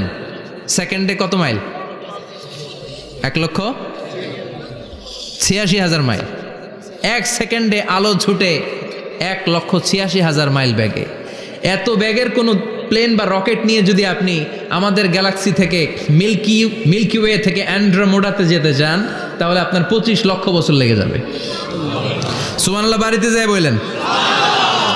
এরপর আল্লাহ বললেন, ওয়াস-সামাআ বানাইনাহা বিআইদিন ওয়া ইন্না লামুসিউন, আকাশ আমি বানালাম, গ্যালাক্সি আমি বানালাম। বানানোর পর থেকে সবগুলোর আমি প্রশস্ত করতে শুরু করে দিলাম। সব ছিল ক্ষুদ্র, একটা বিন্দুর মধ্যে আমি বিস্ফোরণ করলাম একটা আওয়াজ দিয়ে। আওয়াজটা ছিল কুন। আওয়াজটা ছিল কি? জোরে কন, আবার কন। কুন ফায়া ইন্নামা আমরুহু ইযা আরাদা শাইআন আন ইয়াকুলা লাহু কুন ফায়াকুন। আল্লাহ যখন কিছু করতে চান শুধু বলেন কুন, শুধু বলেন বি। কুন মানে বি, ইট ওয়াজ, এটা হয়ে যায়। হাও বলতে দেরি। এই মহাবিস্ফোরণের নেপথ্যে যে শব্দটা ছিল সেটা ছিল কুন। সেটা ছিল কি? আল্লাহ কুন বলতে দেরি, মুহূর্তের মধ্যে বিগ ব্যাং, বিশাল এক্সপ্লোশন। তারপর থেকে মহাবিশ্ব ছড়াচ্ছে। আল্লাহ বলছেন এই কোরআনের ভেতরে বলে দিয়েছেন, ওয়া ইন্না লামুসিউন, আমি এই মহাবিশ্বকে, এই গোটা ইউনিভার্সকে আমি প্রতিনিয়ত সম্প্রসারিত করছি। প্রতিনিয়ত এটা বড় হচ্ছে, সম্প্রসারিত হচ্ছে। চিল্লায় বলেন আল্লাহু আকবার। আজ থেকে মাত্র 20 বছর আগে এটা তারা আবিষ্কার করেছে। এটা কোন সাল? 2020 বছর পেছনে গেলে কত? 1998, তাই না? এই 1998 সালে তারা আবিষ্কার করেছে সুপারনোভা কসমোলজি প্রজেক্ট। এই সুপারনোভা কসমোলজি প্রজেক্টে তারা এই সিদ্ধান্তে এসেছে যে মহাবিশ্ব কোন নামক এক বিস্ফোরণের পর থেকে যে সম্প্রসারিত হচ্ছে, আজ পর্যন্ত এটা শুধু বাড়ছে আর বাড়ছে, অ্যাক্সেলারেটিং হচ্ছে, এক্সপান্ডিং হচ্ছে, এটা কমছে না, কিয়ামত পর্যন্ত এটা বাড়তেই থাকবে। চিৎকার করে পড়েন আল্লাহু আকবার। এজন্য আল্লাহ বললেন ইয়াসিন ওয়াল কোরআনিল হাকিম, বিজ্ঞানময় প্রজ্ঞাময় কোরআনের শপথ। এই কোরআনের ভেতরে আমি কসমোলজির কথা বলেছি, অ্যাস্ট্রোলজির কথা বলেছি, জিওলজির কথা বলেছি, ফিজিক্সের কথাও বলেছি। সুবহানাল্লাহ। ফিজিক্স মানে কি? পদার্থ। পদার্থের সবচেয়ে বড় উপাদান হচ্ছে লোহা। লোহার কথা কিন্তু কোরআনে নাই। আছে? কই আছে? হ্যাঁ, সূরাতুল হাদিদ, লোহার নামে একটা সূরাই দিয়েছে আল্লাহ কোরআনে। সুবহানাল্লাহ পড়বেন না? সূরার নাম সূরাতুল হাদিদ। সূরার নাম কি? চিল্লায় বলেন, সূরার নাম সূরাতুল হাদিদ। হাদিদ মানে লোহা। আল্লাহ বললেন ওয়া আনজালনাল হাদিদা ফীহি বাসুন শাদীদ।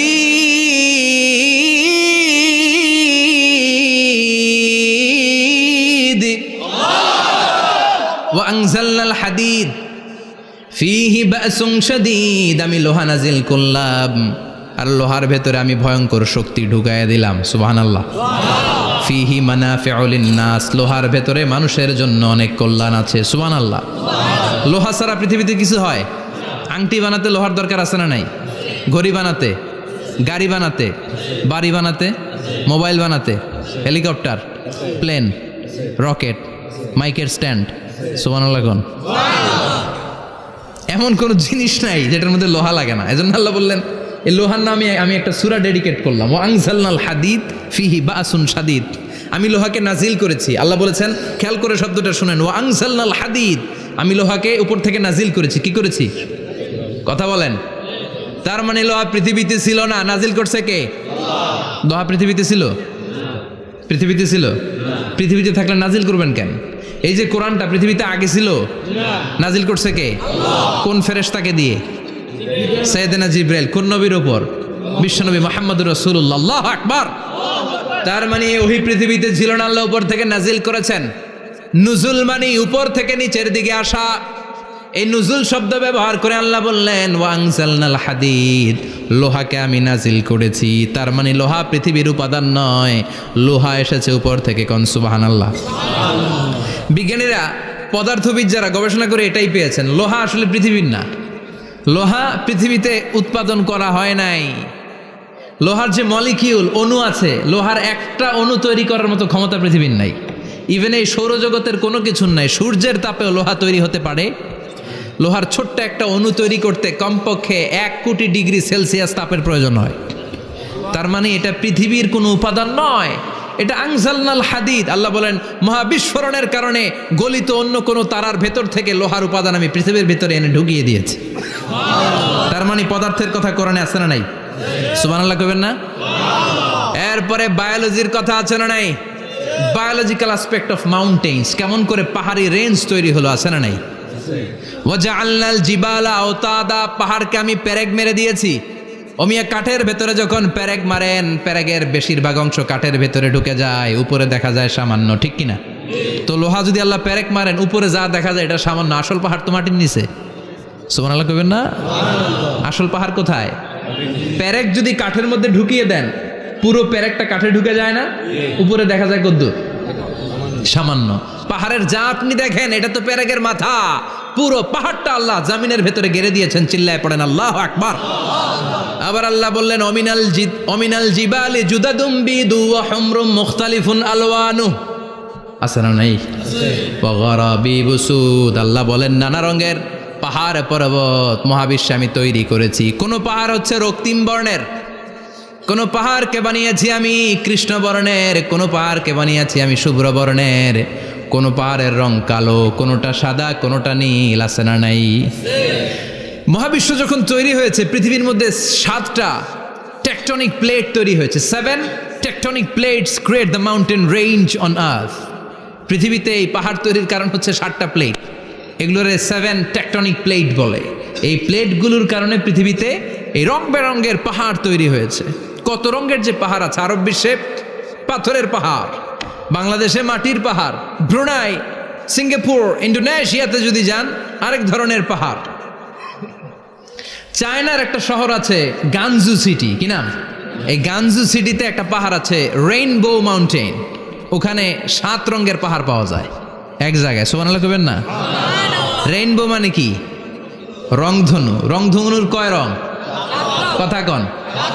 ছোটবেলা আমরা মুখস্থ রাখতাম বেনিয়া সহকলা, বেতে বেগুনি, নিতে নীল, হাতে আসমানি, শতে সাদা, হতে হলুদ, কতে কালো, লাতে লাল। সুবহানাল্লাহ নাই? মনে রাখার কি অসাধারণ পদ্ধতি। তো এই রেইনবো মাউন্টেন, রংধনুর 7 রঙের পাহাড় এক জায়গায় পাওয়া যায়। এখানে সাদা পাহাড়, এখানে সবুজ পাহাড়, এখানে নীল পাহাড়, ওখানে লাল পাহাড়, এখানে কালো পাহাড়। এই চায়নার গানজু সিটিতে আল্লাহ তাআলা 7 রঙের পাহাড় এক জায়গায় রেখেছেন। চিৎকার করে বলেন আল্লাহু আকবার। তার মানে বায়োলজির কথাও কোরআনের ভেতরে আছে না নাই? এরপর আল্লাহ বললেন কেমন করে আকাশ থেকে আমি পানি নাজিল করে, এটাও কোরআনে আছে না নাই?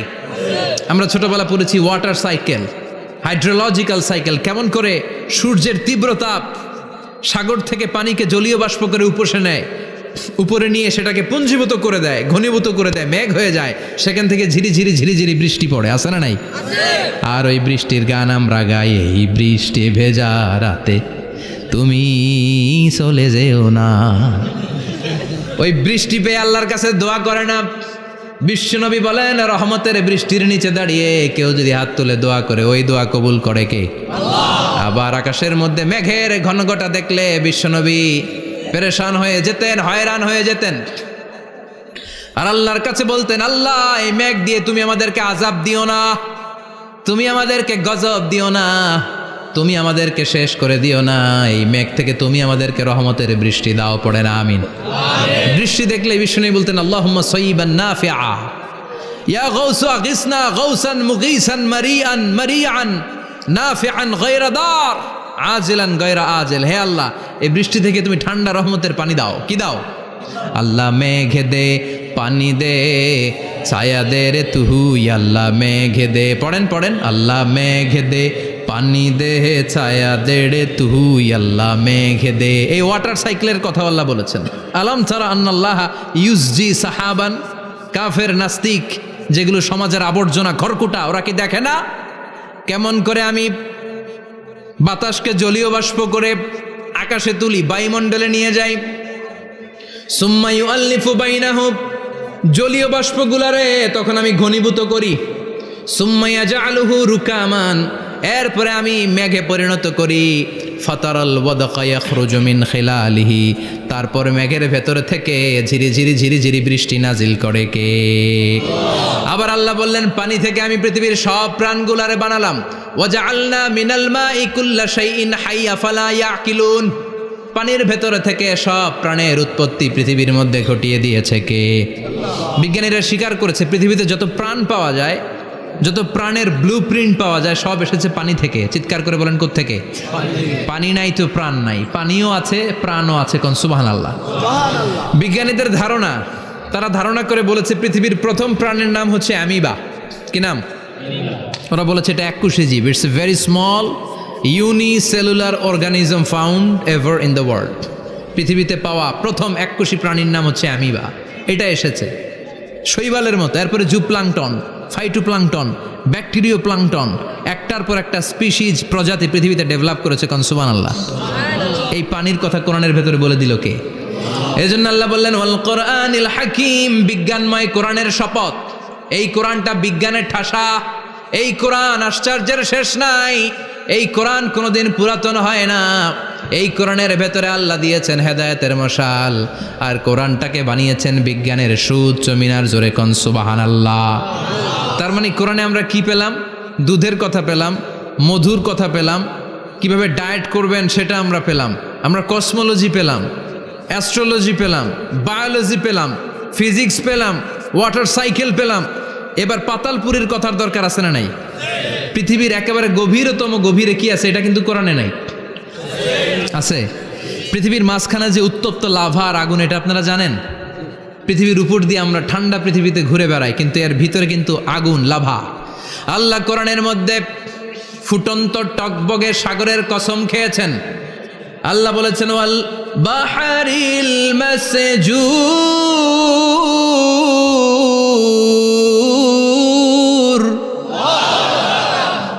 কোরআনের ভেতরে ফুটন্ত টকবগে সাগরের পানির কসম খেলাম, পড়েন সুবহানাল্লাহ। সাগরের পানির ফুটন্ত টকবগে সাগরের পানির কসম। সাগরের পানি আবার ফুটন্ত হয় কি করে? পানি কি হয়? ঠান্ডা। পানি কি? কথা বলেন। আল্লাহ পৃথিবীর ভেতরকার কথা চিন্তা করে বলেছেন ওয়াল বাহরিল মাসজুর। ইউনাইটেড স্টেটস অফ আমেরিকার নেভাল একাডেমির সায়েন্টিস্টরা এই আয়াতের উপর রিসার্চ করেছে যে সাগরের ভেতরে আবার এই ঠান্ডা পানির ভেতরে আবার উত্তপ্ত আগুনের লাভা আসলো কোত্থেকে। রিসার্চ করার জন্য তারা সাগরের ভেতরে পাইপ ঢুকিয়েছে। পাইপ ঢুকাতে ঢুকাতে অনেকগুলো লেয়ার তারা পার করেছে। রূপান্তর শিলার স্তর, পাললিক শিলার স্তর, আগ্নেয়গিরির শিলার স্তর, মার্বেল পাথরের অনেকগুলো শিলার স্তর পেরিয়ে যাওয়ার পরে তারা পাইপ ঢুকানোর পরে দেখতে পেয়েছে পাইপগুলো গলে যায়। পাইপগুলো কি হয়? তার মানে ভিতরে কি আছে? গত কয়েক মাস আগে জাপানে কিছু জিওলজিস্ট, ভূতত্ত্ববিদ, তারা গবেষণা করে পৃথিবীর এক মাথা থেকে আরেক মাথায় যেতে চাচ্ছে, মানে প্রতিপাদ স্থান। বাংলাদেশের এখান থেকে ছিদ্র করলে আপনি দক্ষিণ আমেরিকার চিলির সান্টিয়াগোতে যেয়ে উঠবেন। কথা বুঝতে পেরেছেন? তার মানে বাংলাদেশের প্রতিপাদ স্থান হচ্ছে দক্ষিণ সাউথ আমেরিকার চিলির সান্টিয়াগো। আবার ইন্ডিয়া থেকে ছিদ্র করতে করতে পৃথিবীর আরেক মাথা দিয়ে উঠবেন। সুবহানাল্লাহ বলেন। এটা তারা শুরু করেছে কিন্তু এখনও সফল হয় নাই। ইউএস এর নেভাল একাডেমির সায়েন্টিস্টরা পাইপ ঢুকাতে ঢুকাতে দেখে একটা পর্যায় শেষে পাইপ আর ঢুকানো যায় না। পাইপগুলো পৃথিবীর ভেতরে যেতে যেতে গলে গলে পানি হয়ে যায়। সুবহানাল্লাহ কইবেন না? এই রিসার্চ প্রজেক্টের যিনি চিফ, উনি বললেন bring the water proof pipe from America. America থেকে ওয়াটার প্রুফ পাইপ নিয়ে আস। আমার এমন পাইপ লাগবে গবেষণা করার জন্য যে পাইপ আগুনে জ্বলে না। ওয়াটার প্রুফের মধ্যে আগুন লাগালে আগুন ধরবে? বুলেট প্রুফে বুলেট মারলে বুলেট ঢুকবে? মাননীয় প্রধানমন্ত্রী শেখ হাসিনা যে গাড়িতে করে চড়ে, এটা বুলেট প্রুফ কার? গুলি মারলে ঢুকবে? আবার গুলি মারতে যায় না, 14 গোষ্ঠী উদ্ধার করে ছাড়বে আপনার, খবরদার। তো আমেরিকা থেকে ফায়ার প্রুফের পাইপ নিয়ে আসা হলো। নেভাল একাডেমির চিফ সায়েন্টিস্ট পাইপ ঢুকাতে আরম্ভ করলেন। ঢুকাতে ঢুকাতে পৃথিবীতে কিন্তু অনেকগুলো স্তর আছে। এই যে বালু মাটি, সব কিন্তু বালু মাটি নয়। আপনি খুঁড়তে খুঁড়তে পেয়ে যাবেন পাললিক শিলা, এরপরে রূপান্তরিত শিলা, এরপরে মার্বেল পাথরের শিলা, এরপরে শুরু হবে গরম আগ্নেয়গিরির শিলা। ওই শিলার ভেতরে এমন আগুন আল্লাহ রেখেছে, ওই নেভাল একাডেমির সায়েন্টিস্টরা ফায়ার প্রুফের পাইপ ঢুকাতে ঢুকাতে একটা লেভেল যাওয়ার পরে দেখে যে ফায়ার প্রুফের পাইপও গলে গলে মুহূর্তে পানি হয়ে যায়।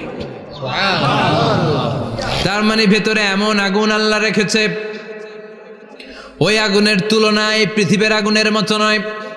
ওই আগুনটাই জাহান্নামের আগুন। আবার বিজ্ঞানীরা গবেষণা করে ওই আগুনের মধ্যে মানুষের চিৎকার শুনেছে। এজন্য হাদিসে এসেছে আল্লাহর ওলিরা, মুমিন বান্দারা মারা গেলে তাদের রূহগুলো আকাশে চলে যায়, ইল্লিনে চলে যায়।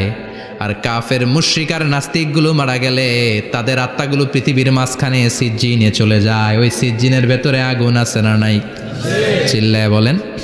তার মানে পাতালপুরীর কথাও আছে, সাগরের কথাও আছে, আকাশের কথাও আছে। কেমন করে দুনিয়াতে আমরা আসলাম সেটাও আছে। এমব্রয়োলজি, ভ্রূণতত্ত্বের কথা কোরআনে আছে না নাই? পৃথিবীতে আল্লাহ কয়েক সিস্টেমে মানুষ বানালেন। সৈয়দনা আদমকে বানালেন, মাও নাই বাবাও নাই। সৈয়দনা আদম আলাইহিস সালামের বাবার নাম কি? মায়ের নাম কি? মাও নাই বাবাও নাই। আবার সৈয়দনা ঈসা আলাইহিস সালামকে আল্লাহ তৈরি করলেন, শুধু মা আছে বাবা নাই। আবার আমাদের সবাইকে আল্লাহ বানালেন, মাও আছে বাবাও আছে, ঠিক কিনা? এরপরে ছোট্ট এক ফোঁটা নাপাক থেকে আল্লাহ আমাদেরকে বানালেন। এই এক ফোঁটা বীর্যের মধ্যে যে প্রাণ আছে, এটা দুজন বিজ্ঞানী আবিষ্কার করেছে। লিয়েন হুক মাইক্রোস্কোপ যন্ত্র দিয়ে তারা বীর্যের মধ্যে, স্পার্ম ড্রপের মধ্যে গবেষণা করে পেয়েছে যে ওখানে কি যেন নড়ে। ওই এক ফোঁটা ড্রপের মধ্যে কি যেন নড়ে। সেখান থেকে ওরা আবিষ্কার করেছে এই স্পার্মের ভেতরে, শুক্রাণুর ভেতরে প্রাণের অস্তিত্ব আছে। এক ফোঁটা স্পার্মে, এক ফোঁটা বীর্যের মধ্যে 20 কোটি যদি শুক্রাণু না থাকে, ওই স্পার্ম থেকে আল্লাহ বেবি দেয় না, সন্তান দেয় না। সুবহানাল্লাহ কোন? এজন্য আল্লাহ বললেন হাল আতা আলাল ইনসানি হিনুম মিনাদ দাহরি লাম ইয়াকুন শাইআম মাযকুরা। ও মানুষ, কেন এত অহংকার করো?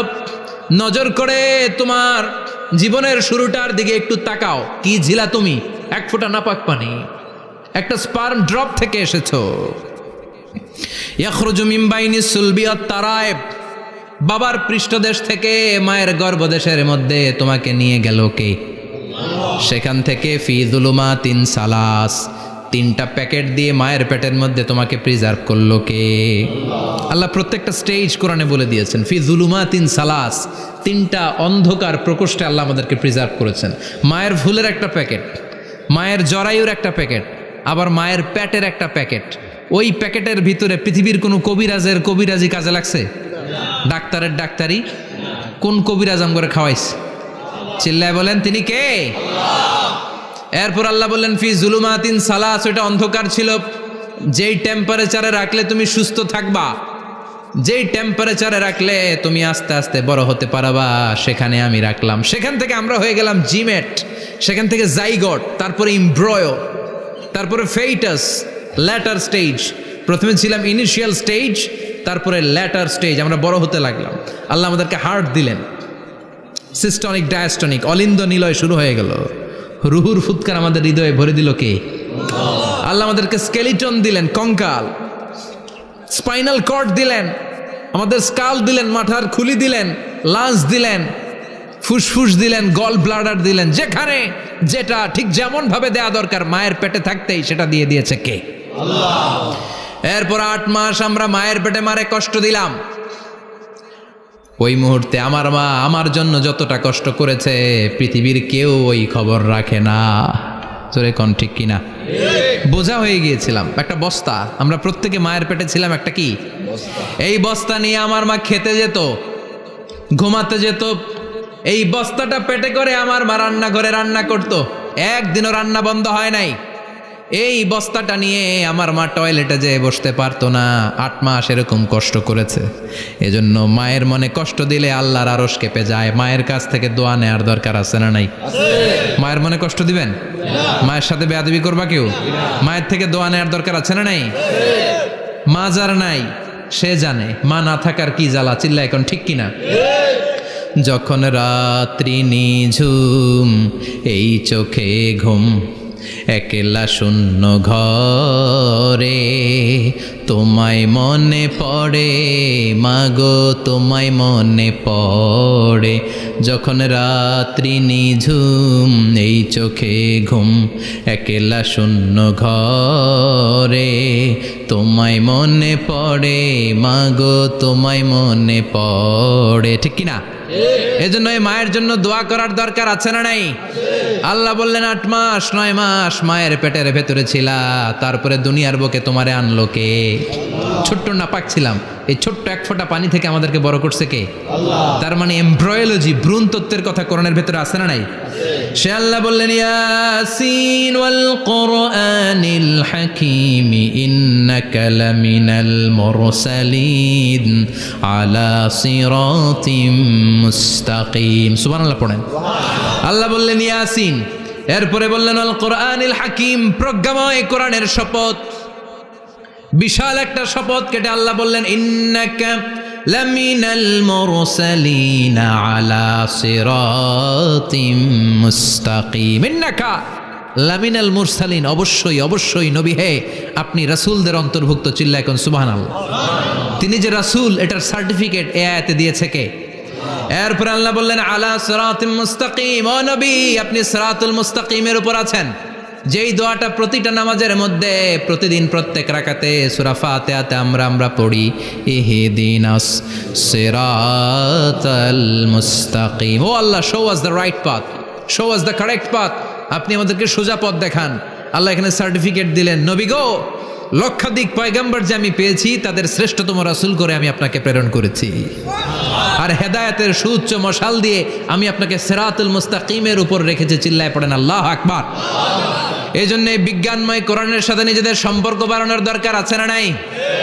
কোরআন পড়লে দুনিয়া এবং আখিরাতে মর্যাদা বাড়ায় দিবে কে? কোরআনের আইন দিয়ে সমাজটারে সাজানোর দরকার আছে না নাই? কোরআন দিয়ে আমাদের সমাজটা সমৃদ্ধ হোক আমরা চাই কি চাই না? কোরআন দিয়ে আমার সংসদ ভবন চলুক, আমার 300 জন মেম্বার অফ দ্য পার্লামেন্ট কোরআনের আয়াত দিয়ে সংসদে কথা বলুক আমরা চাই কি চাই না? আমাদের মিলিটারিগুলো কোরআনের আওতায় চলুক, আমাদের দেশটা কোরআন দিয়ে চলুক।